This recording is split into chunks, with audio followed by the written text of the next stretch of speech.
গত বছর ইউরোপীয় ইউনিয়নের ইইউ দেশগুলোতে বাংলাদেশি নাগরিকদের আশ্রয় আবেদনের সংখ্যা রেকর্ড করেছে। তবে আশ্রয় প্রার্থী অধিকাংশ বাংলাদেশি আবেদনই প্রত্যাখ্যাত হয়েছে।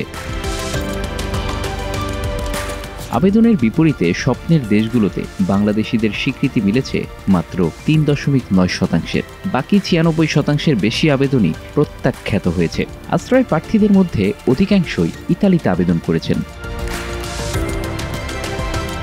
২০২৪ সালে ইউরোপীয় ইউনিয়নের ইইউ দেশগুলোতে আশ্রয়ের জন্য আবেদন করেছেন ৪৩,২৩৬ বাংলাদেশি। ইউরোপীয় ইউনিয়ন এজেন্সি ফর অ্যাসাইলামের ইইউ এএ পরিসংখ্যানে উঠে এসেছে ২০২৩ সালের তুলনায় এই সংখ্যা প্রায় ৭.২% বেশি।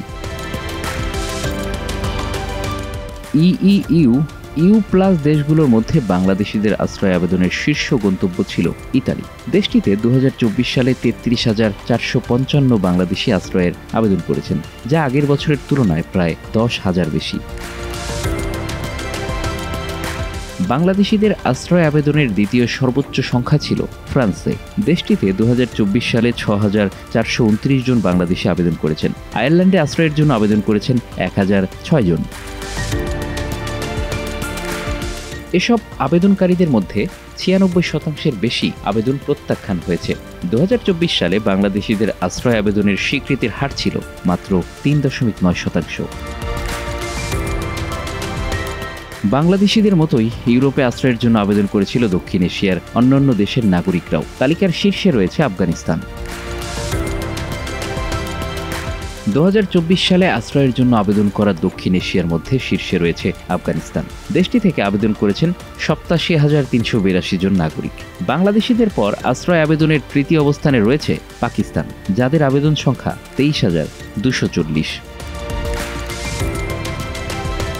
ইউএ এর তথ্য মতে ২০২৪ সালে ইউরোপে জমা পড়া মোট আশ্রয় আবেদনের প্রায় ৪৮% ছিল নাগরিকত্বের জন্য। তবে এই আবেদনের স্বীকৃতি হার ছিল মাত্র ২০% কম। অভিবাসী বিশেষজ্ঞরা বলছেন, বাংলাদেশিদের জন্য ইউরোপে আশ্রয় পাওয়া কঠিন হয়ে যাচ্ছে, কারণ তারা যুদ্ধ বা সরাসরি রাজনৈতিক নিপীড়নের শিকার নয়। তাই ইউরোপীয় দেশগুলো এসব আবেদন সহজে গ্রহণ করছে না। ইউরোপীয় দেশগুলো মনে করে অধিকাংশ বাংলাদেশি রাজনৈতিক বা মানবিক কারণে নয়, বরং ভালো কাজ ও জীবনের সুযোগের জন্য আবেদন করেছেন। আশ্রয় প্রক্রিয়া সাধারণত শরণার্থীদের জন্য, তাই অর্থনৈতিক অভিবাসীদের আবেদন প্রায় সবসময় প্রত্যাখ্যান করা হয়।